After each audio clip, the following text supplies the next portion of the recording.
Alpe, pinapunan ka ni Dustin. Malik ka.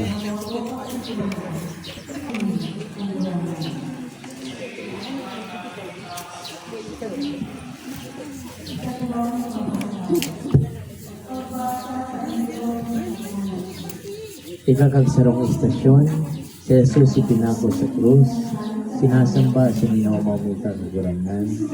Huli sa mahal ng Diyos, tinubos mo ang Diyos.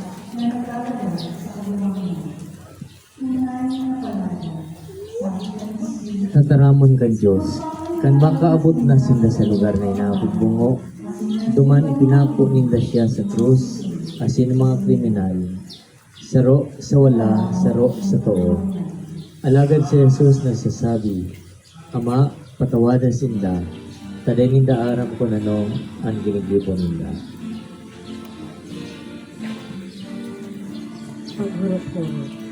Pagpapatawad ay balus ni Jesus sa tulog sa iyang ina. Iniyan pamautang kay Diyos. Nagarahon sa kagabos sa pagpapag-uwian, sa gabos sa tulog, pagpapatawad, at ang maninigong balus.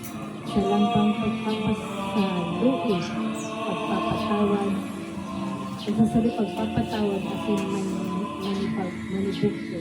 Kung kita nabubuhay sa pagpatawad, mayong kulog, mayong kasalan, ang naninibabaw sa tinakpan, at panunungan para sa gabos na pinapaulog ang pagpatawad, ang gera, ladawan ng Estado na mayong katunungan.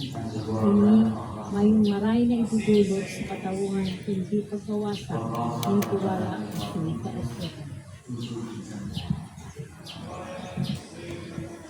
Idulog niya to ang sa tuyang mga Panginoon. O mapagpatawad na Diyos, padagos sa mga kapduan ang dala rin pakikipag-ulian asin pagpasinakabutan. Dahil kami nasuko sa katagasan kan sa mga puso sa likod na aking kapaulit-ulit na madulot kan sa inyong sadiri para matanyog ang mga lideres kan nasyon na nagkakabarangada, dara kan pagkamkam kan mga natural na yaman na minaresulta sa gera, asin daing tunong na kaglibukan.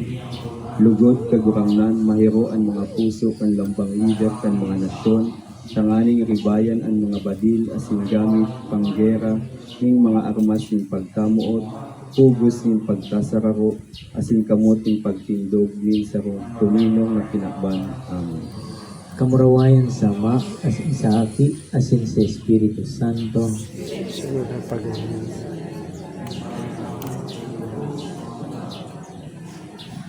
Ikakagduwang istasyon, si Jesus nagadan sa krus. Sinasamba si minamamita ng gurangan. Huli sa mahal ng Diyos, tinubos mo ang kinabang. Tataramon kan Diyos, kanako ng suka, si Jesus nagsabi, tapos na. Asin, ihinutad ang payo, ipinaubayan niya ang Espiritu. Pagurupuro. Idinulot ni Jesus ang sa iyang buhay bilang pinakairog na gawi ng pagsakripisyo asin pagkamungot sa tong mga tao. Ang pagkagadan ni Jesus, nagbunga ng sarong regalo.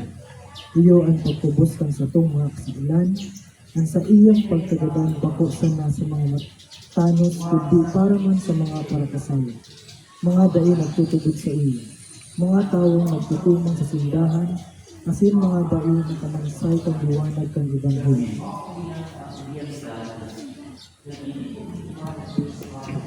Sigulot nato ang sa tuyang mga tao.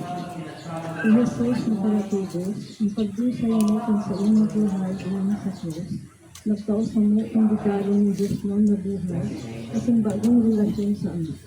Palimanagi ang mga isip ng mga nagsasalima kan sa imong presensya, tabangin na ang gabos na nadaya kan ideolohiya at yung pagsarig sa sadiri na maibalik sinda sa sarong alipunkon, sarong katulikunan sa mga palatubos ni Kristo.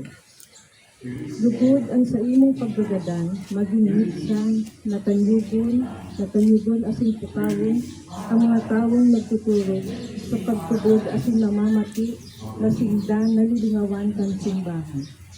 Tabangin man kami na ang liwanag kang sa imong pagkabuhay liwat, na idarani sa mga puro ng Kristo. Amen. Kamurawayan sa Ama, asin sa Aki, asin sa Espiritu Santo.